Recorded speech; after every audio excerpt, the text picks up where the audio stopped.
It's the weekend and you have financial questions that need answering. That can only mean one thing. It's time for Jill on Money, the show that takes the mystery out of your finances. Here's your host, Jill Schlesinger. Welcome, welcome. It's the Jill on Money Show. We are delighted you are joining us on this Independence Day weekend. Hope you're going to take a Monday holiday. I'm going to take an off all next week. That's it. I'm ready to really disconnect. Mark, what do you think the ability of me to truly disconnect next week is? You notice that I've sent out threatening emails last week to try to get people off my back. Do you think it's going to be successful or not? Yes, I was Mark says yes, but it wasn't, I hope it didn't come off mean. It was just like, I'm not answering emails and I'm not doing anything you need for me next week. So I'm off. So I thought that was a good thing. I told all the radio stations, I told TV, everybody, like everyone's put on notice. Got it? Not you guys. Because you know what? You can always reach us. You can always send us an email, ask Jill at jillonmoney.com. Ask Jill at jillonmoney.com. That is the email address that will help get your question answered. And, you know, I have to say that when we get these emails, Mark has been fantastic in trying to get you guys, you know, sort of queued up and we answer the questions.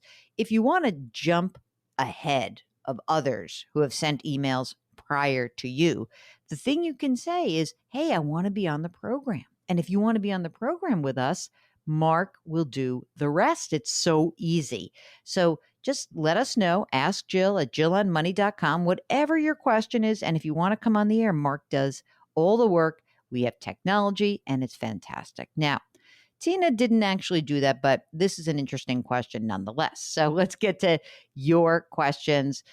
Tina says, my husband and I each have a Prudential annuity.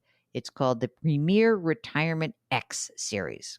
It kind of sounds like a car, Mark. The X series of retirement. Okay, I 60. My husband is 64. The annuity offers a total investment value, $41,000 for both accounts, which fluctuates with the market. Okay, it also offers a highest daily lifetime income value, which is $48,000 for each account. We have $750,000 in savings and investments, $800,000 in 2 properties. Oh my God. We do not have any debt. And I'm wondering if we should start taking the estimated annual income amount of $2,725 for my husband, $2,400 for me. Once we start taking the annual income, it affects the total investment value. I'm wondering if it makes sense considering we are approaching retirement. Well, a few things that you didn't mention about this, and it's a tough one because I don't have a lot of the details. This is one of the reasons I'd love for you guys to start calling more, you know, getting on the air with us more. Here's the thing. I don't know what your tax liability is. I really don't. And I don't know if this account is an annuity that is called a non-qualified annuity, meaning it's held outside of retirement, or it's a qualified annuity, which would make it an IRA, like it's inside of an IRA. Why is this interesting and why is that important? Well, if it's an IRA, I'm wondering if we can just roll it into another IRA.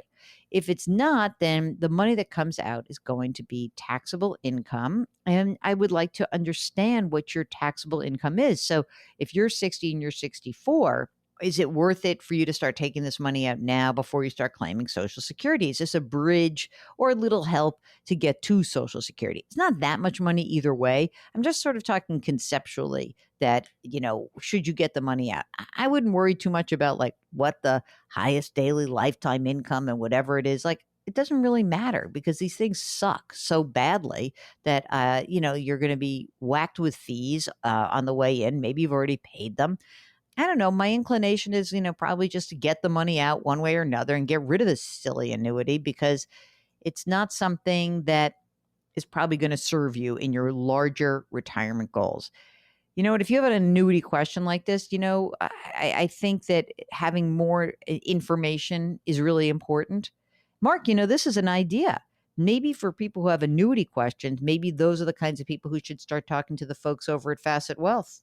What do you think about that as an idea? That to me is a good idea. Is a typical case where, you ask one question, it leads to many more questions about your overall retirement strategy. And it just so happens we are sponsored by Facet Wealth, and Facet Wealth is an investment advisory firm. They do financial planning that's accessible to lots of different kinds of people. And the reason why I think having an annuity question is a very good one for a company like Facet Wealth is that they are conflict-free planners. They are fiduciaries. They've got to put your interests first. And it's not like you're calling up the person who sold you this product and saying, "Oh, what do I need to do with this product?" No, this is about you getting unbiased, conflict-free advice for a flat fee. So if you are interested in that, there are no wealth or account minimums. Just go to facetwealth.com. All right, let's do one more question here before we go to a break. It's from Jeffrey. I know you hate whole life insurance, but I have a policy and I want to know, should I continue to feed this thing? You're probably tired of beating the drum, but I committed to it 10 years ago. How do I move forward? I agree. This is a great question. I'm married. I'm 68, no debt. $70,000 in retirement income between Social Security pension and rental property. Household annual budget, $55,000. So they're taking in more than they're spending. That's great. Primary residence values $350,000, rental is $250,000, investments $600,000. Life insurance costs $7,200 annually in premiums, with a death benefit of $375,000, and it includes cash value of $100,000. We've got 3 adult children, none of which depends on us. I don't want to let the policy lapse. I feel like I paid too much into it at this point, but I don't see the point of trying to grow the policy's value. If I was to pass away, my wife's expenses would be reduced. She'd retain $65,000 of the income. She doesn't need the death benefit. Only major change on the near horizon is the sale of our principal home and the purchase of another one. Okay. Mark, what do you want to do with this policy? Mark's leaning towards blowing it out. You know what I might do? I tell you what, I'd stop paying premiums and see how long this thing. Here's what you should do. Ask the people who sold it to you to run an analysis to see what would happen if you stopped paying premiums, and would the cash value just eat up the premiums for life.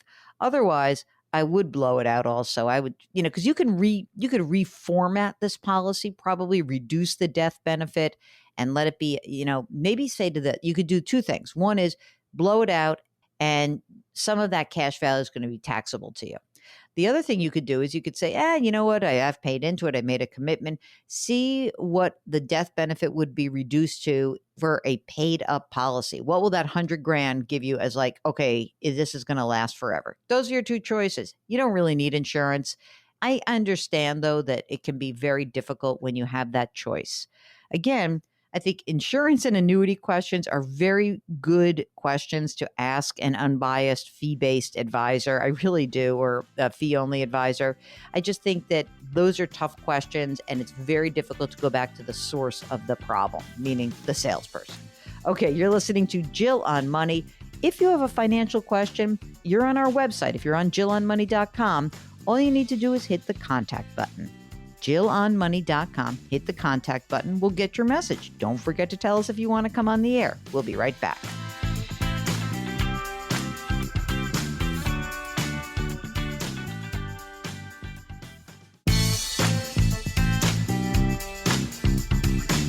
Back to Jill on Money, where Jill Schlesinger helps you take the mystery out of your finances.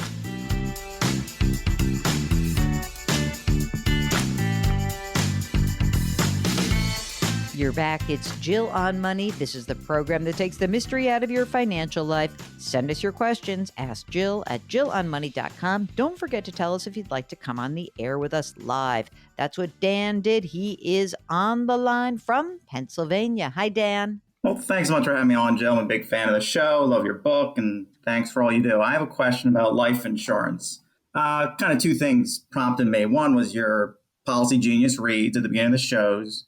And 2, you've had some calls over the last couple of months where people are doing their financial rundown. They mention they have X dollars life insurance, and you say, hey, I think you need a little more.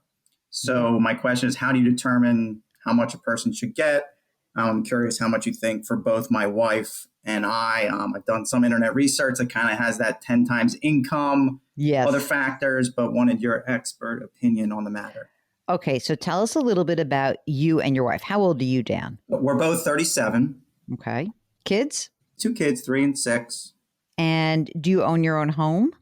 Yes, we have a home worth about $700,000 with a 30-year mortgage, $340K at 2.625%. Did you refi last year? I did about 10 months ago. It was like August, September. My God. Right at the bottom. I mean, it was. Hold on a second. I want to take a breath.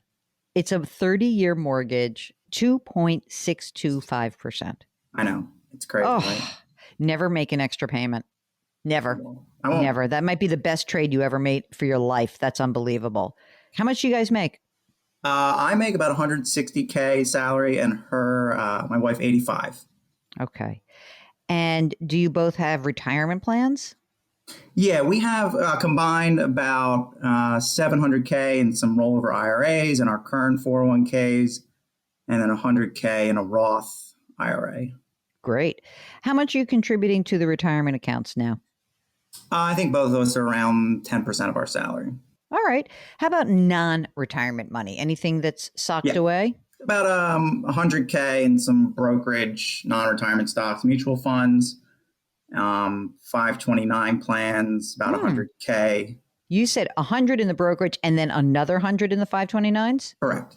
Look at you. Do you have rich parents? Who's putting all that money in those 529 plans? So, when first daughter was born about 6 years ago, we did put some money away. And we've had the grandparents do an annual contribution on their birthday. So that's definitely helped as well. I would like to see you up your retirement, even if it's at the expense of the 529s.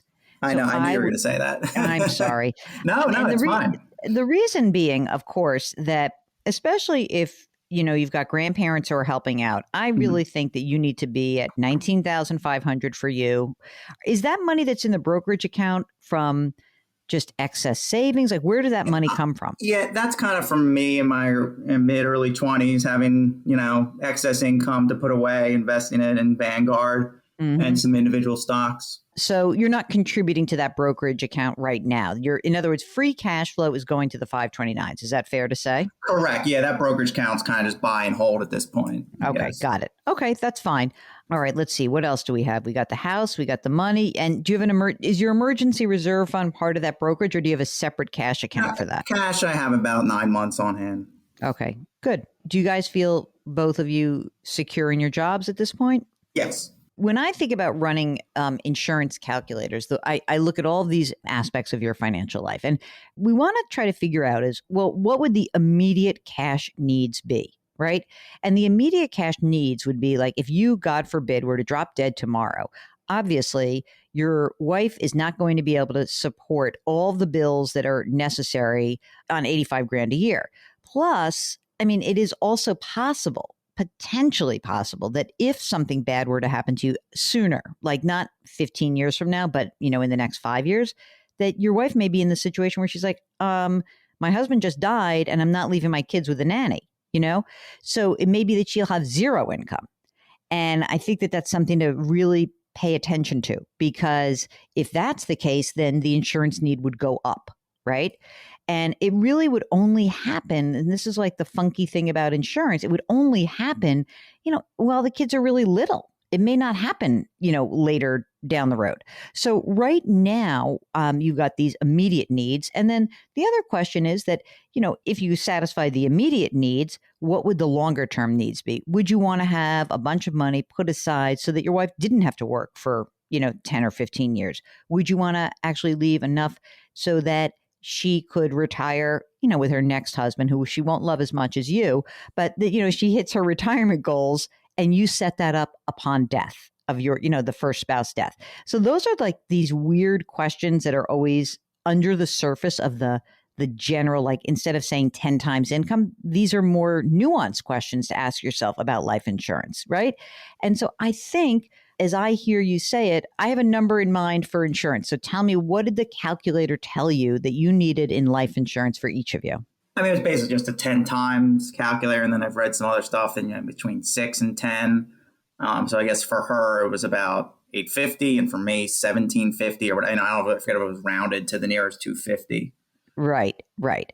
Because you have so much money that's already saved, you're on track to only need this coverage while the kids are little. So if you think about it, you need a 20-year term policy. You need 20 years, and you probably don't even need it for 20. You probably need it for like maybe 15, but you might as well get 20 because it's cheap anyway. The way you're describing it to me, I probably would look at 2 million and 1 million. 2 million for you, 1 million for her, and a 20-year term, and it's just not that much more expensive to have extra coverage. But those are the reason why I asked all those questions really has to do with what you'd want to cover. And because insurance is cheap when you're younger and you're not going to do this forever, this is just a bill that you have, and you put it into you sort of plug it into your normal annual cash flow, and you don't worry about it. And that's my 2 cents. Does that make sense to you? My 2 cents make sense? Yeah, absolutely. I guess so. The fact that our savings are, significant, did that sway you in your calculation to take less? Yeah, because if you had no savings, then I'd say I'd probably do more. Okay.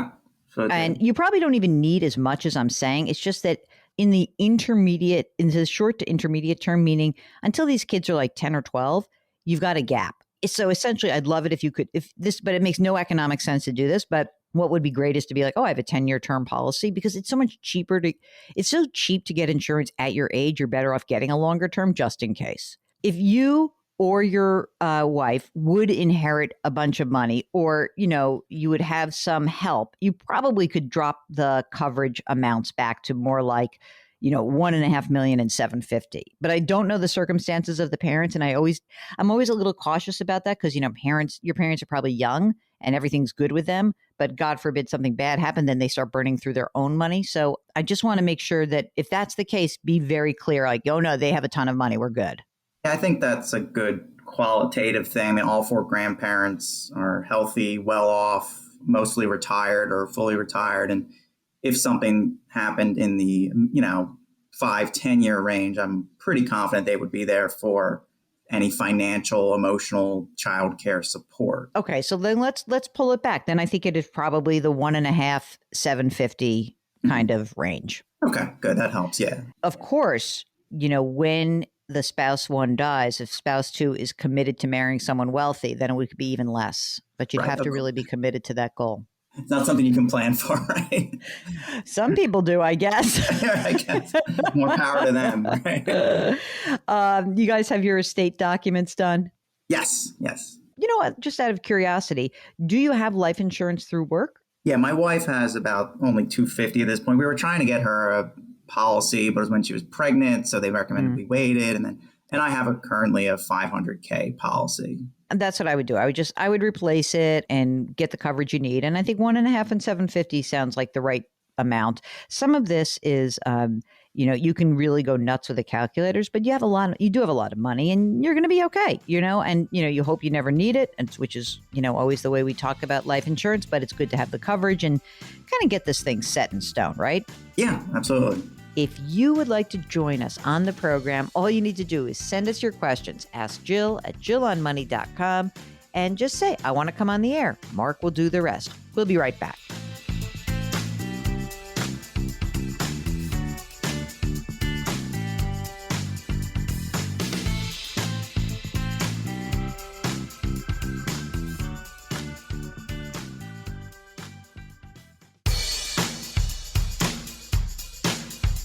Do I invest here? Should I put my money there? Jill Schlesinger can help you. Back to Jill on Money.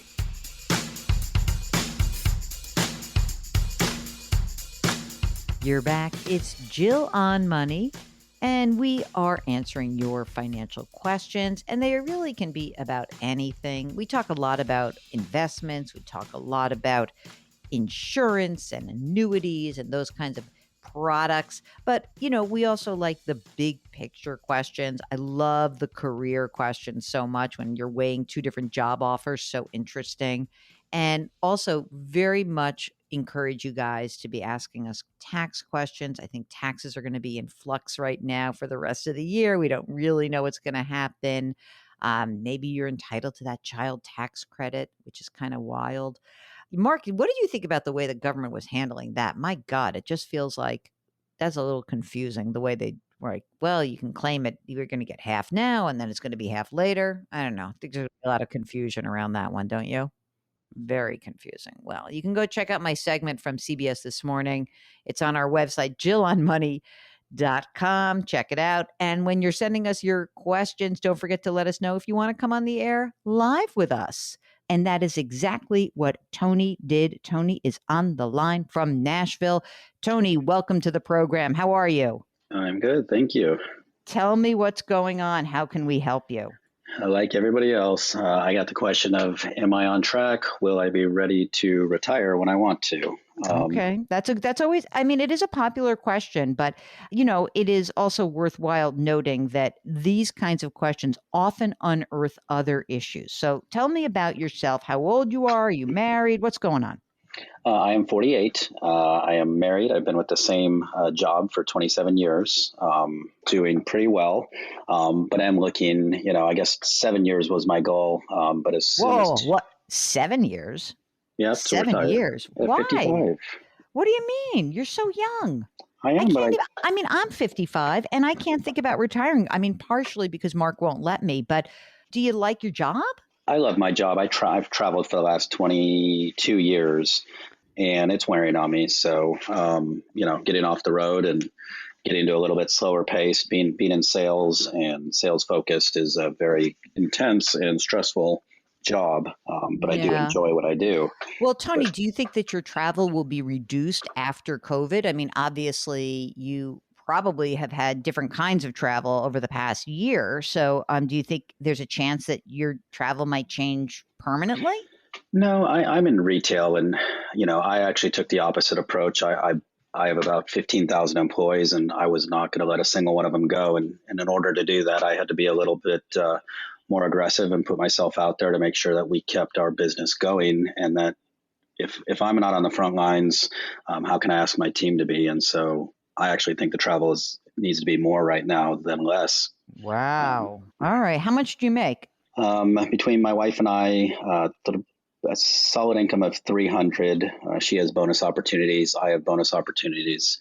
And then I have stock grants of about 100,000 a year that vest 25% every year. Okay, great. Tell us how much you have accumulated so far and where. Oh, wait, do you have kids? 2 boys, 19 and 23. My 19-year-old's already got $21,000 in his Roth and 401k and is doing great. And, the pandemic kind of woke me up and took a look at my finances. I realized I was doing pretty good. I just don't know if I'm doing good enough. So, So, okay. And 23-year-old is launched. So you don't really, is 19-year-old in college or not? They both tried it. Not really for them.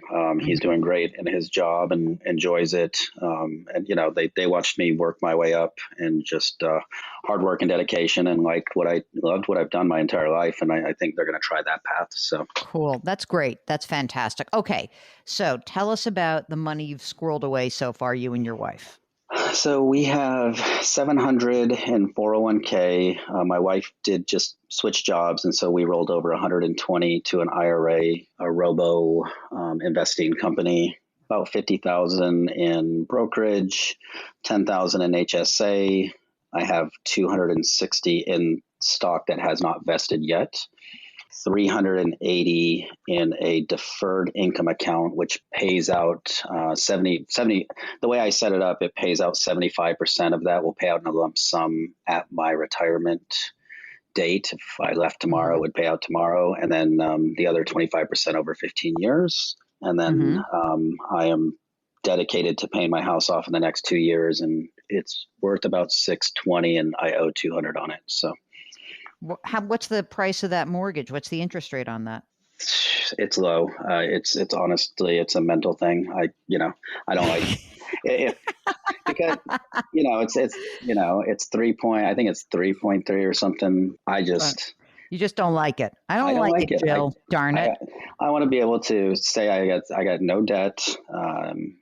Paid cash for our cars. We don't need new cars. It's not our thing. So I want to live frugally, and I want to be in a position over the next 7 years to do what I want to do at a little bit slower pace. So, do you feel like when you look at your assets, right? Like, so I'm just doing quick back of the envelope. So about 820 grand in retirement assets and about 700 grand in non-retirement assets. And I know unvested stock I shouldn't count exactly, but I'm going to just give you the benefit of the doubt. sure. You are both maxing out your retirement accounts, right? Correct. And you're not 50 yet, so you soon will be able to make even bigger contributions. So Yes. how much, when you say you're aggressively paying down the house, I'm just wondering how much you paying extra every month? I double my payment, so $7,000 a month is what I'm sending them, and then I Wow. stock and bonus. So last year I paid 123 towards it, I think. Wow. All right. I'm not going to convince you not to do that. But okay. For everyone listening, because Tony's not going to listen to me. He already told me he's not. But listen, here's why this is dumb. Because you're taking money and you're paying off you're locking in a low rate of return. You're screwing up your own rate of return. And if your entire focus is on getting out early, then your job is to accumulate the assets that will generate that money to get you out early. And those assets will work a way harder and more efficiently and probably a lot better than a 3.25 or 3.3% loan. So if you're listening, don't listen to Tony. Listen to me. Listen to me. But I get that you're not going to do it. We'll get back to the answer of Tony's question about whether or not he's on track for retirement in just a minute. If you want to check in on your retirement, just shoot us an email. Ask Jill at jillonmoney.com. We'll be right back.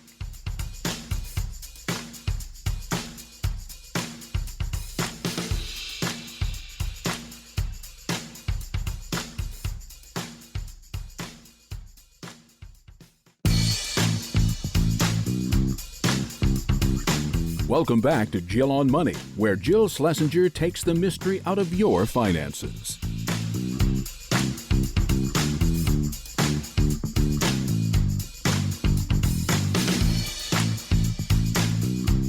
You're back. It's Jill on Money.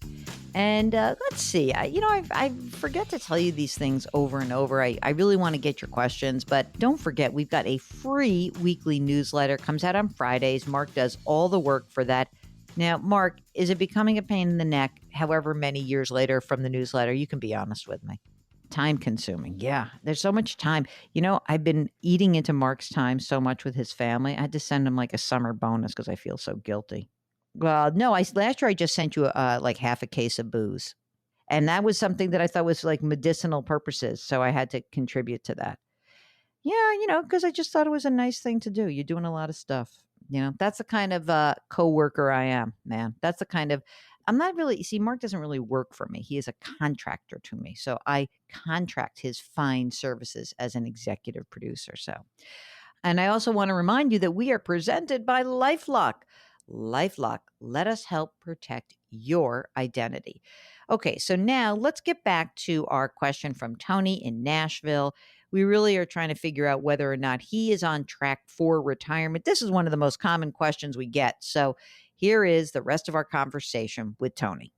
So the idea, though, that I'm thinking is that essentially in 2 years, you turn 50, right? And then all of a sudden, now you're putting that 100 that was going into the home mortgage paydown project. See, now we're on the same page. Yeah, now that goes into the brokerage account. I get you. Okay. Yep. The deferred income, is there any benefit for you to not take it? Is that lump sum, is that a taxable lump sum all at once, or is that a rollover? No, it's a taxable. It was a old retirement account we had. And then it's a high income. And my first choice before I knew anything about money, I chose a lump sum many, many years ago. I see. And okay. The only way they allow you to change it is with a 5-year penalty. So no, thank you. Right. All right. So I think you're totally fine to retire at 55. Let me just say that, because the money you've accumulated, plus more importantly, I think the 5 years between ages 50 and 55, they're going to be huge for you, because you're going to be putting away so much money, and your job is to build up that brokerage account. right? And to make sure that you pile money in there because you would like to make sure that you have plenty of money between ages 55 and 65. Oh, silly question and silly me for not asking sooner. Would your wife actually consider retiring at the same time, or is she going to work? In other words, how are you getting your health insurance? That part of the 55 for me is my company allows you to stay on their benefit at 55. You can continue to pay the health Yeah. insurance through Fantastic. them Great. at that rate. So, Yeah, I think you're in good shape. I do think you're in good shape. I think you're going to be completely bored when you're 55. So you better come up with a big hobby, or you better come up with I don't know, maybe a nice nonprofit could use your help. I just think you're young and you're vibrant, and I think you could have. I mean, you'd be unemployed for 40 years, right? Like if you retired 55, that means you're unemployed for 40 years. That's a long time. we're talking, doggy daycare is what we're thinking, but Is that right? yeah, Oh because my we love gosh. dogs, and we like to be out and land, and it seems like a way to give back. We foster now, so it'll be helpful. But I did have one other question that Sure. I think you can answer. My 401k does Roth. Obviously, Roth is an option for me, but at my pay rate, Roth does not make sense. Is that correct? It could make sense if you looked at your modified adjusted gross income. If you looked at it, is it 300 or is it really more because of the other stuff that's coming in and the vesting and all of that? Where do you think I mean, because you talked about salary, but like if you look at the totality of income, the bottom right hand corner, let's say, of your tax return, what does that look like? My filing this year was 282 with no bonus for either of us because of COVID year. So Mm-hmm. Guess what? I think you should, if that's the case, then I would do it. I would do the Roth. Okay, a couple of reasons. One, I would do the Roth because the worst case is like you're in the 32% tax bracket. Okay. And maybe you're really in the 24. If you're in the 24%, for sure, I would do it. For okay, sure. okay, And the thing is that you've got a lot of deferred income that's going to come back at you. You're going to be in a high tax bracket for a while. And I think tax rates are going up. If that's the case, if I'm right, then it would be good for you to have some of that retirement money in Roth money and have those taxes paid already. okay. Make Awesome. sense? Yeah, no, I definitely appreciate that. Nobody's been able to answer that one for me. So Well, no one wants to go out they're on a not limb. they're not Jill. They're So I not get it. Jill, exactly. Well, listen, we wish you the best of luck and tell us how it goes. Send us pictures of dogs and doggy daycare. We love that. And let us know if we can help you at all along the way, because I think that, I think a lot of people have had a real reckoning with their work lives amid the pandemic. And it's interesting to hear from you like, hey, I've been killing it. I'm working my butt off. I think we've also gotten a lot of people in healthcare who are just fried. They're fried and they cannot do this anymore. So I'm interested to hear how you progress. So stay in touch with us. Okay, Tony? Will do. Thank you. Okay, if you want to come on the program with us, just send us an email. Ask Jill at jillonmoney.com. If you're on the website because you need to figure out that child tax credit and you're watching that TV segment at jillonmoney.com, we've got a contact button. It's in the upper right-hand corner. Send us your note. Let us know if you'll come on the air, and we'll do the rest. We'll be right back.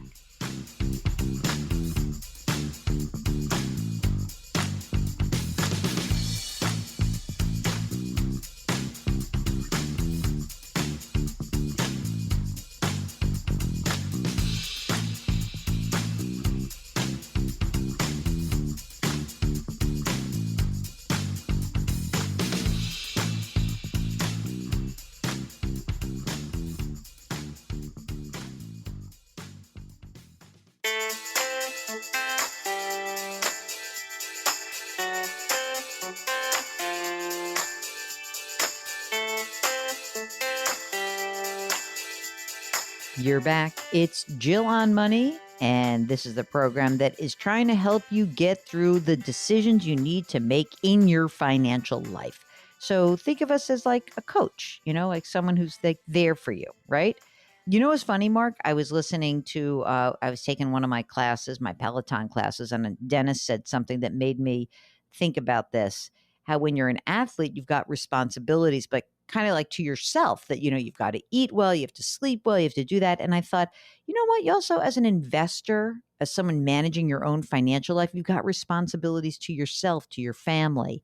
And if you're a little worried that that responsibility is too daunting and that has frozen you in your decision making, let us know. We'll help you out. The email address is askjill@jillonmoney.com. Okay, this is a question from Dave, who listens to us and enjoys us on WCCO Radio in Minneapolis. Okay, Dave says, with some inherited money and built up reserve, I have about $500,000 in cash. Wow. Also, I have an investment portfolio of about $800,000. The inherited funds come from my very conservative dad, so I don't want any risk with that. What do I do? 0.5% on savings isn't doing it for me. Thanks, Dave. Dave, why do you care about what your father's inherit? I mean, like, if your dad's conservative, doesn't mean you need to be conservative. Yeah, I have. This is actually a more common question than you think, Mark. I remember when I was in the business of financial planning, and people would say, like, "Oh, well, my father would want me to keep these 3 stocks." I'm like, "Would your father want you to, basically get hammered if one of these 3 stocks went down?" Dave, let's start with, you need to figure out what your investment portfolio strategy needs to be, your risk assessment, and then you don't have to worry about what dad's intentions were. It doesn't matter. It's about what your needs are.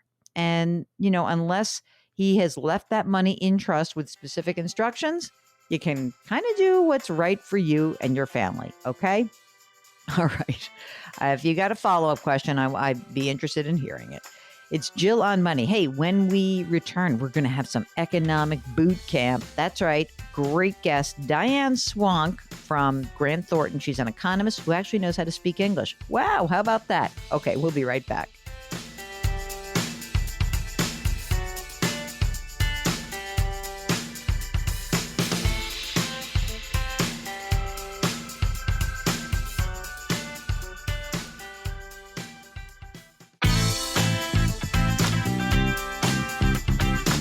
It's the weekend, and that can only mean one thing. You're listening to Jill on Money, the show that takes the mystery out of your finances.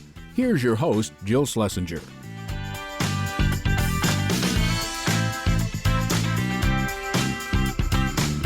You're back. It's Jill on Money, and we are so lucky because friend of the show, this is like the best guest ever, is Diane Swonk. She's the chief economist of Grant Thornton.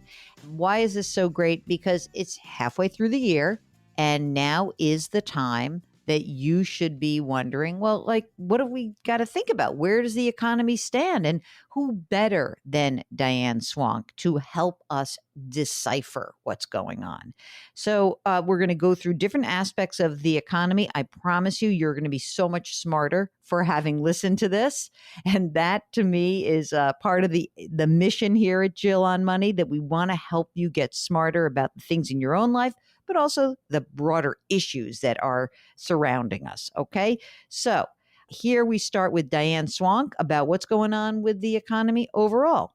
Here's the first part of our interview with Diane Swonk. The economy feels like it's kind of humming right now. So tell us big picture. Let's start with first, is the economy doing as well as it sort of feels for most of us out in the universe?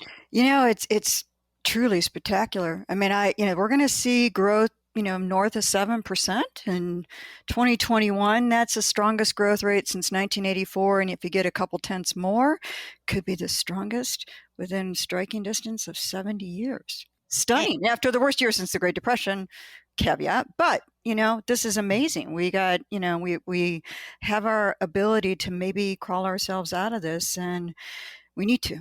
Yeah.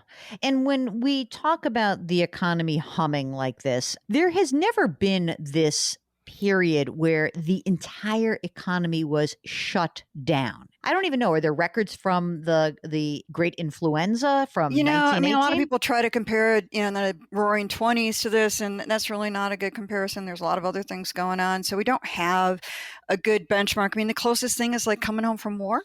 And that's why, again, the strongest growth in nearly 70 years after, millions of soldiers returned back from home and we got things going again, but it took a little while to do that. And it really is stunning. I mean, this is, the idea that, we can get vaccinated and reopen, not as high as we'd like on the vaccination rates, and we're still worried about some regional rolling outbreaks with, the new Delta variant and things like that. A pandemic anywhere is a pandemic everywhere. We all should be humbled by that. So, you have a lot of humility over, all my decades as a forecaster. It's hubris does not serve you well. We are in uncharted waters, but right now it's, we've got some tailwind, and that's just something spectacular to embrace. All right, let's go to the next big category when we talk to smarty pants economists like you, and that is the labor market, which is weird right now. Let's be clear. It is weird. So a couple of things that I want you to comment on. First of all, does it matter if weekly claims go up 1 week versus going down in a straight line? Does it really matter or not? Well, it's a bit noisy, and it was interesting because these claims, 3 states alone more than accounted for all the increase. It wasn't broad-based, increases across the country saying, "Oh my God, we're all laying off workers again." You had Pennsylvania, California, and Kentucky in that order, and Pennsylvania alone was about 60% of the increase alone. And so you wonder if something, sometimes you get these bumps from one state or a couple states in a week. And so it's not the best of news. I'd like to have seen it decline, and you're still running about double what you were pre-pandemic. And you'd like to see those sliding right in, but they become a pretty noisy statistic, and it's weekly, and they get revised a lot. Right. So we don't know. Okay, now let's go to the bigger one, the monthly claims. Now, for the last 2 months, we've had hundreds of thousands of jobs that were created, and that seemed to disappoint many people. Should we be disappointed by that level of job creation? Well, given, we are 6.7 million or 7.6 million, there's my dyslexia in there, my dyslexia, 7.6 million in the hole still from February 2020. Yeah, we should be disappointed in that, what happened was this pandemic, wasn't a V. I mean, everyone's telling me it's a V now. And I'm like, do you know when it started? It was way back in, February 2020 was the peak of the last expansion. And we had some really horrible months. And then we came back really quickly because in May and June a year ago, all those workers that were laid off, that got called back, they were still attached to their employers. And so it was easy for them to come back. So we got millions of jobs back in a month. And, we were really hoping there wouldn't be a speed limit on what we could get in terms of employment gains. As we regained momentum, we almost lost it again. Remember, December went negative. Yes. Almost went double dip there for a bit, which Europe did do.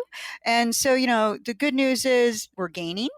The disappointment is we're still so many in the hole, and we would have liked to have seen a faster recouping of the jobs lost. And it's just harder when there's people that are no longer attached to their previous employer. People have, it's sort of a myth that everyone's moved out of cities. What actually has happened is, the low mortgage rates accelerated millennials who wanted to buy houses outside of cities. But what we lost during the pandemic was the in-migration that we usually see from young people coming to go to school in the cities, foreign students coming to go to school in the cities. Those were a major drag in terms of absorbing space in our cities, major urban areas over the last year. And, it's really important because, people aren't in the same places as the jobs are. Mobility is a problem. You've got a lot of people out in rural areas now that can't get to the jobs. It costs a lot more. You want to go buy a used car right now, pretty expensive. The insurance on it also gone up a lot over the last year. And then you got to fill it with gas. And so then you add, a couple other layers onto all this issue of, we still got childcare, until the schools are fully open in the fall, you're not going to have a lot of the women that dropped out be able to come back. These were lowest wage women that dropped out because they just couldn't have their kids online at the same time that they were dealing with this. But also, I think it's important to sort of look at, we have this fear. We're paying hazard pay to frontline workers that are putting their lives in their own hands, asking people to mask up. And that's a difficult issue. This is a very different, we saw a record number of baby boomers over the age of 65 with a high school degree or less. Looks like they retired out entirely, left because they didn't want to do these frontline jobs anymore. And, they got to pay hazard pay. They got to pay up now. And it's hard. And the large companies can pay up pretty easily. It's really hard for those smaller businesses to compete. And then, there is this debate on how much are unemployment insurance benefits a deterrent. Right. So let's talk about that for a second. There is this factor, which is going to end in 90 days, which is the federal enhanced benefits of $300 a week, and it did what it was supposed to do, keep people home and safe. And I don't know why people think that that should be a finger wagging moment, like how dare you make the smart economic decision. That is going to end. Yeah, you're right. 25 states in the next, well, right now as we speak, and over the next couple of weeks we'll remove it. Do you think that a good chunk of those people will come back into the labor force pretty quickly? Some part of them will. And the question is, how will employers cast their net to lure workers who have gotten sort of, those workers that did sort of retire out early or retired out in their 60s, over 65, where the big surge was, and those baby boomers with a high school degree or less. My guess is that they can be lured back, but they got to feel safe, or they got to be compensated for the risks they're taking. We'll get back to our interview with Diane Swonk in just a minute. If you've got a question about the economy, shoot us an email. Ask Jill at jillonmoney.com. We'll be right back.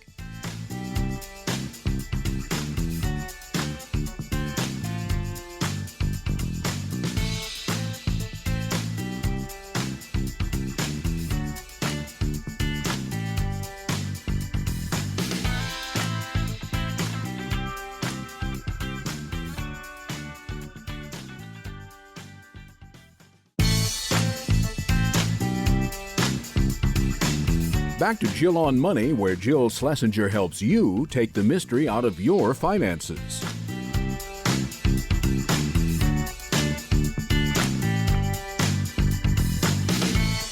You're back. It's Jill on Money, and we've got a little economic boot camp going on right now with one of the best in the business, Diane Swonk. She's the chief economist at Grant Thornton. And we sort of now know the economy overall doing really well. We're about to grow at the fastest pace in at least since 1984, maybe in 70 years. That's pretty amazing. But, we've heard so many stories about the job market, about employment data, and it can be confusing because, you have a whole bunch of people who say, I'm out of work. And then we have a whole bunch of bosses and employers who say we can't find work. And so that paradox is something that's kind of sitting on top of the employment landscape, at least in the short term. Mark, I always thought that maybe if this were happening in the middle of the winter, it wouldn't be the same thing. Because I think a lot of people are kind of feeling like, you know what, I'll just take the summer off and then I'll jump right back into that labor pool any old time.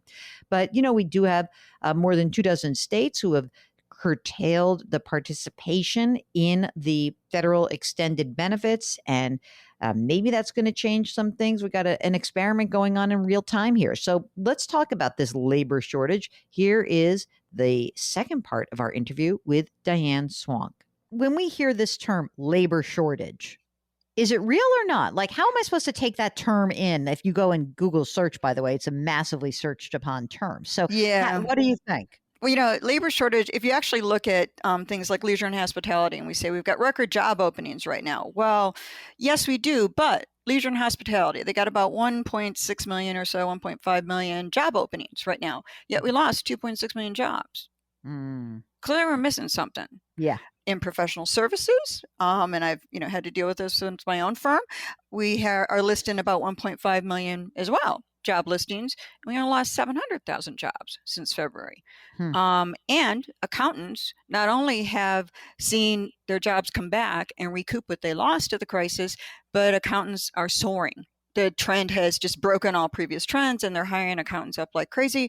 And that's great for them. But remember, this is all at the same time that a lot of kids that were graduating, they deferred or delayed their graduation because of the move to online. They also couldn't get their CPA licenses because licensing got delayed and deferred because of the move to online and not in-person testing. And so you've got all these things that you kind of look, and there's cogs in the wheel in terms of getting workers matched to employers. There are some labor shortages in sawmills right now. There's actually a labor shortage there. We're using a lot of lumber. And there's labor shortages in, manufacturing in general was still down 500,000 jobs from the peak in February 2020. And that was still down quite a bit because of the trade wars we had before that. So you sort of have a hard time believing that all those workers retired and all of those workers are unskilled now. And what we've learned, and what Jay Powell really made a point of, is that, build it and they will come if you give enough. they will come. And in fact, talking to the online job sites, and what they're seeing is those large employers that can afford to give more, and they're giving more benefits, and they're even pet insurance, sign of the times, and everyone adopted a pet during the pandemic, along with healthcare insurance, and some with childcare. That's really amazing. And it turns out last time I remember that happening, and bonuses at fast food restaurants, was 1990s, late 1999, 1998. And we did have that happen back then. I don't remember pet insurance. That's a new one. But I think it's really important to understand that, those employers are getting lots of applications, and it is really hard for the other employers to compete.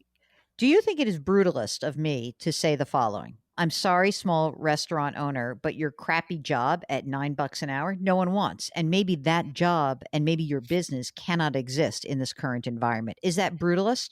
It's a little brutal because, I think one of the points we have to also understand is, as we consolidate more employment at large firms, yes, those workers are getting paid now, but that's why we think of it as more of a step function instead of a ongoing wage increases going forward, because those workers now working for larger firms are going to have even less of a say.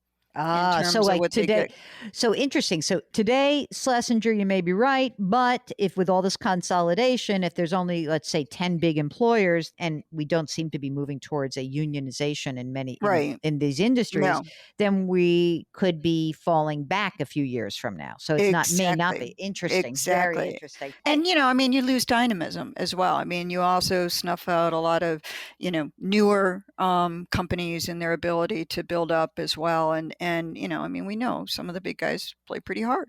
And that's, that's something you really need, that innovation and the dynamism in the U.S. economy.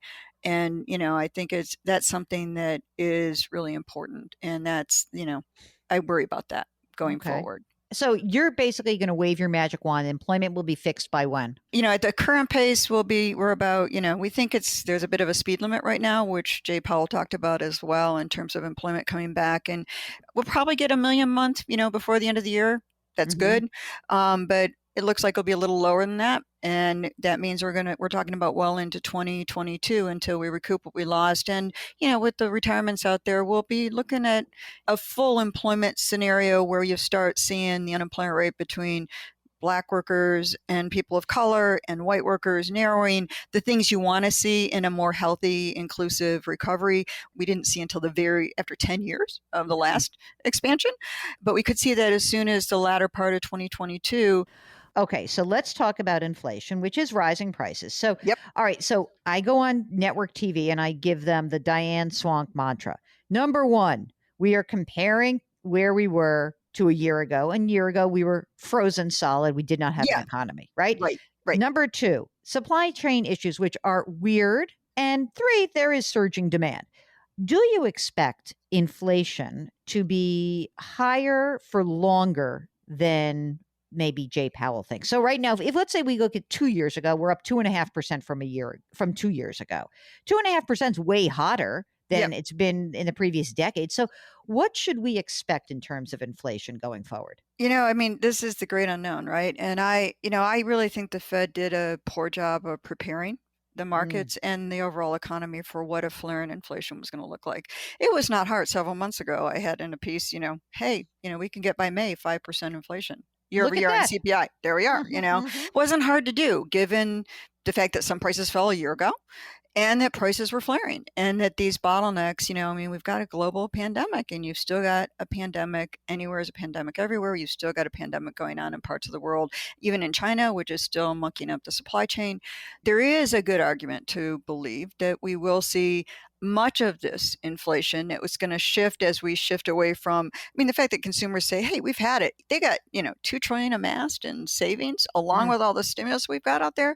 And, in July, the child tax credits and the monthly payments kick in for families to help them out a little bit, to maybe get some childcare.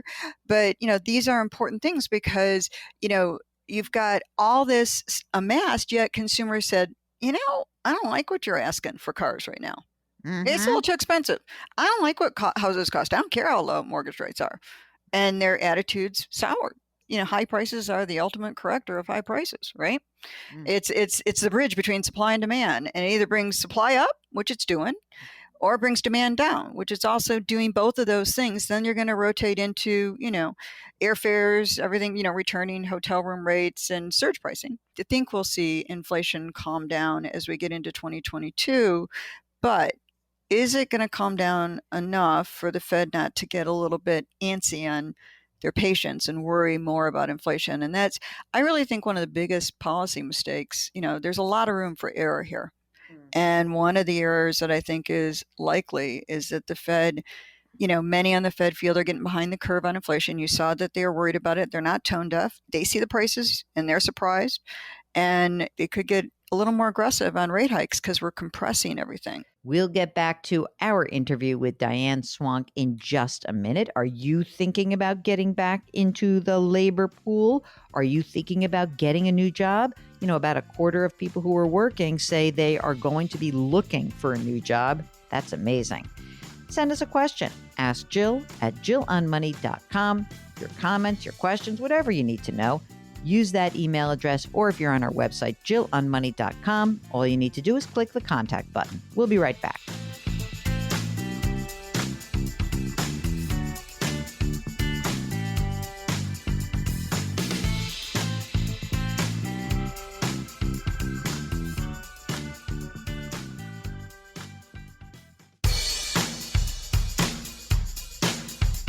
Do I invest here? Should I put my money there? Jill Schlesinger can help you. Back to Jill on Money.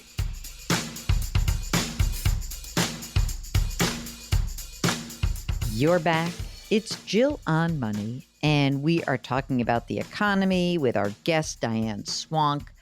If you want to read more about all of this, I did write a pretty lengthy piece on the website. It was called Economic Intermission 2021. So you can just go to jillonmoney.com and you can find that. And while you're there, you're going to see all sorts of resources and lots of good stuff, chock full of information right there on the website, jillonmoney.com.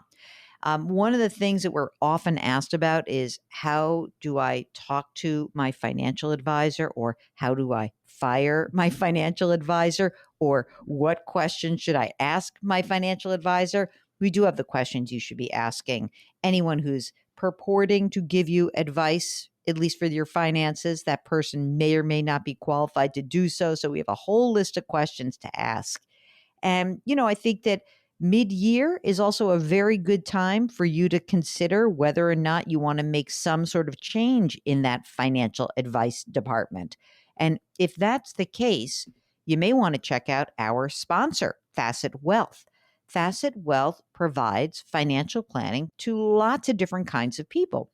Young people who are accumulators, older people who have already accumulated a bunch of money, even do-it-yourselfers who just need another set of eyes from a certified financial planner, make sure they're on track. All those types of people are served by Facet Wealth. And the reason I think it's become pretty popular is that Facet provides flat fee, conflict-free planning. And, when you have the conflicts, you're always in the back of your head saying, oh, is that person really on my side? You never really know. But when you're getting fiduciary standard applied from the person giving you that advice, that certified financial planner, your best interest is coming first. So if you're interested in goal-based financial planning from a dedicated advisor, and you're not really interested in a wealth or an account minimum, go check out Facet Wealth, facetwealth.com. All right, so let's get back to the economy, because the big picture with Diane Swonk is what we're doing this hour. We've talked about the economy overall, talked about the labor shortage. Now let's find out what's going on with these prices. They seem to be going up, up, up, up, up. Is inflation here to stay? What do we think? Let's go back to our interview with Diane Swonk.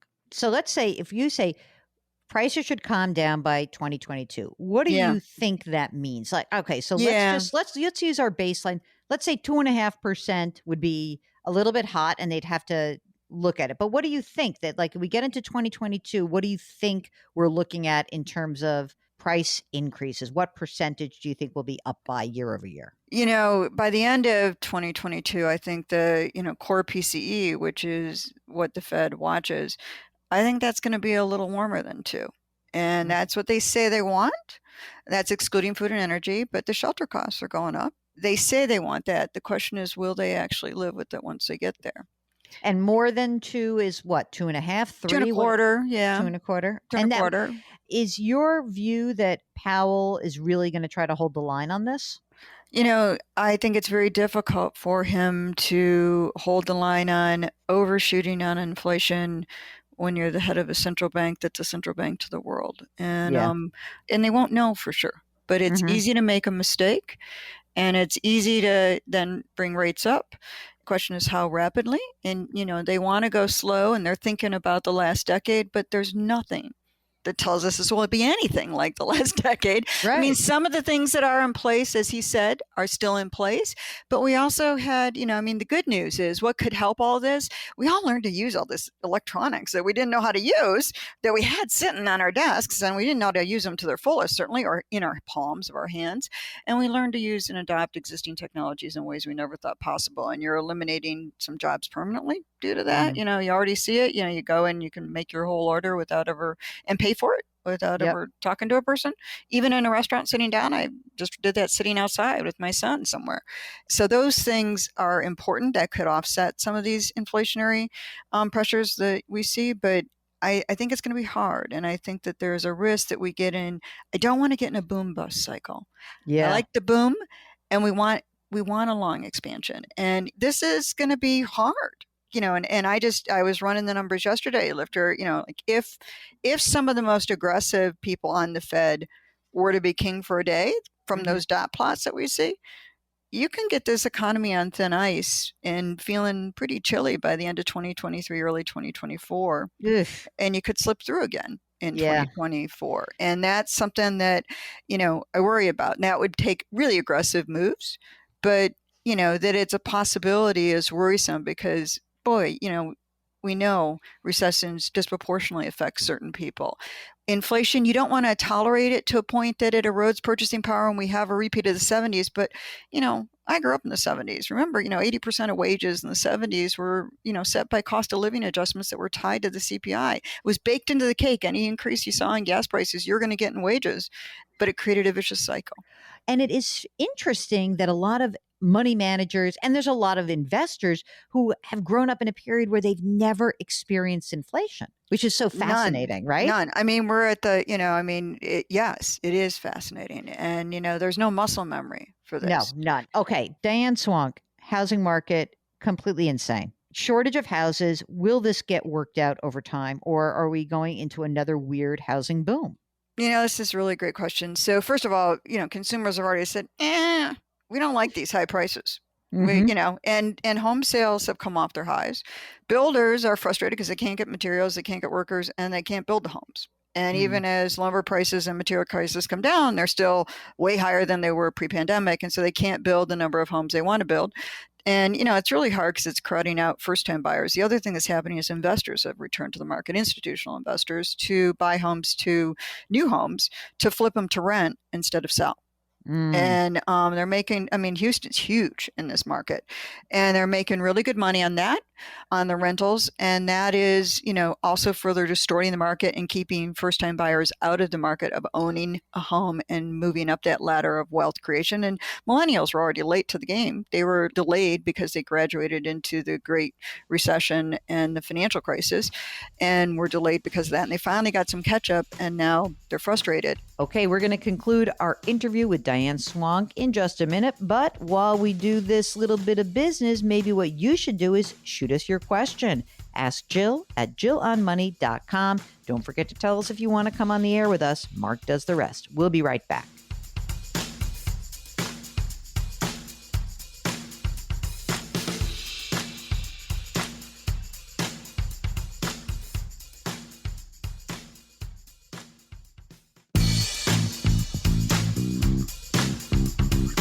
Welcome back to Jill on Money, where Jill Schlesinger takes the mystery out of your finances.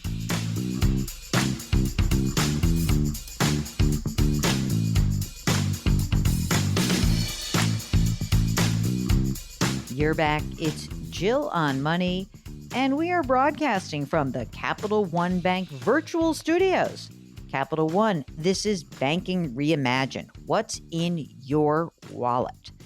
Well, I'll tell you what's not in your wallet if you're a home buyer is probably enough cash to keep up with price increases. It's been pretty crazy in the housing market over the last year. Certainly, things, at least activity seems to be settling down. Prices, not so much. The housing market has really gotten so many of you really freaked out because you think, oh, I really want to buy a house. I'm in a position to buy a house. I've got the savings. I can do it. And then you run around and you start looking at all these houses and you get outbid. There are cash offers. There are people waiving the engineer's inspection. That's a terrible idea. I would never do that. And so I think what is really important is to kind of parse what is going on in this housing market. Is it the pandemic that accelerated trends that were going on prior to this period? Have we seen something new happen in the housing market? Well, we're going to figure this out because our guest is Diane Swonk, the chief economist of Grant Thornton. And she says the housing market really is in flux. Here's the rest of our interview with Diane Swonk. A lot of our problems is not having affordable housing. Is a lot of the zoning laws that we see in cities that actually are against, that work against climate change, that make things less dense and more urban sprawl. And, even having 2 and 3 flats in a city, it's banned in many places now, which is what made many cities beautiful, actually. And that was a way to get people into home ownership. And also they could rent it out to one of their relatives or to someone else. They could live above someone they were renting to. All of those dynamics, we're derailing the path to building wealth, which is really important. And also we're not building enough affordable housing because of these local zoning laws. So the housing market, it's already cooling on its own because price is its own equalizer. And even at these low rates, it's gotten to be ridiculous. That doesn't mean we won't see some of this show up in inflation. It will. It comes in a weird way in the inflation numbers, and it takes a while, but it does show up. And that's why I'm a little warmer on inflation than some as we get into 2022 than others as we get into 2022. But I think, this is something that you really have to start thinking about is, a lot of baby boomers are sellers think this is the best time to list. And they're finally listing, and buyers say it's the worst time to buy since the height of the pandemic. That will equalize some things. I mean, obviously, but is it fair to say? I mean, we often will get questions from people who are like, "Okay, I've been outbid 25 times. Is it fair to say like rent for a while, chill out, see where we are in a year?" Yeah. I mean, like it seems crazy to enter this market in a frenzy. And I think all the urgency. I mean, we know that the low mortgage rates unleashed what was really a huge amount of pent-up demand from first-time buyers that hadn't yet bought. And then they needed space all at once. Right. And it created an urgency. And that urgency is abating. All of a sudden, the minute you buy a home, what do you buy? You buy a car. They go 1, 2, they go together. And, all that urgency really had distorted the markets. And, the market couldn't clear in the period of time it needed, and then also people bought second homes, they bought big cars, and pickup trucks are the thing now, it's a lifestyle thing. They don't even use the back of the pickup truck, but they want to tow their boats because that was how they, spent their pandemic and quarantine. Work from home, hybrid work, here to stay or maybe jumping the gun on that trend? I find it interesting. So it will be here for a while. And the question is, how will it evolve? And I think people are looking at it as a revolution instead of an evolution. I have to tell you, in my office, they had flexible time on Fridays. And, because I had economic data coming out on Friday, my team had to be there. And so we were there on Fridays, but you could roll bowling balls around because people were working effectively from home, and it increased their productivity 1 day a week working from home instead of being in the office. That's a little different than what we all had to do in the middle of this crisis. Work from, I live from work instead of work from home, I think is the way I think of it. And I'm 6 feet away from my full TV studio in this office right now I'm sitting in, which was once my daughter's room, and she's upset that I reclaimed it and redecorated it. It really is an interesting issue because I look at the tech behemoths and I look at the financial CEOs, and they're all the ones that are the first ones that are snapping up space in real estate markets in places like downtown New York. It's because what do you lose? You lose the mentoring and the networking that you need in your young people. And then all of a sudden you wonder why they're being poached when, we've got people who've never been in an office before with us. But what do you think about David Solomon of Goldman Sachs, James Gorman from Morgan Stanley, that they've come out really kind of hardcore and said, like, I don't want to see people in restaurants if they're not in the office. I'm not in agreement on that side of it. I think we've got some hybrid of work from home. I think we're going to find that it's really hard to get all the people we need to get in the people in an office at the same time. Mm-hmm. And I also think we figured out that some things are actually done better, remote and virtual.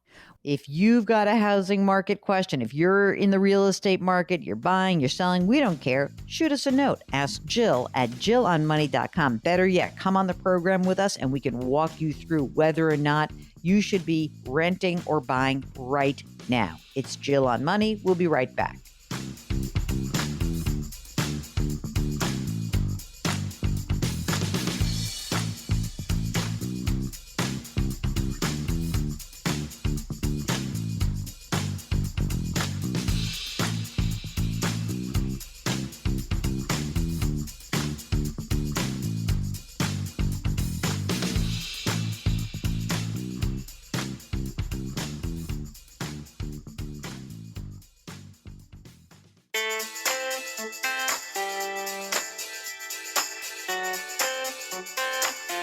You're back. It's Jill on Money. And again, want to thank Diane Swonk for appearing on the program. She was so fantastic. You can read more about Diane Swonk in the piece I just put up last week called Economic Intermission 2021.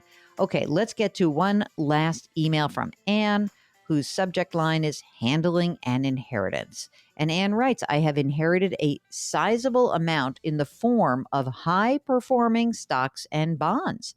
I'm wondering, what is the best way to handle these investments? I would also like to avoid excessive taxes. I would appreciate any advice you have. You know what, Anne? This is a tough question, and I'll tell you why. I know nothing about you. So, number one, what is the sizable amount? That's very important. Number two, what other money do you have? Are you going to need to live off of this money?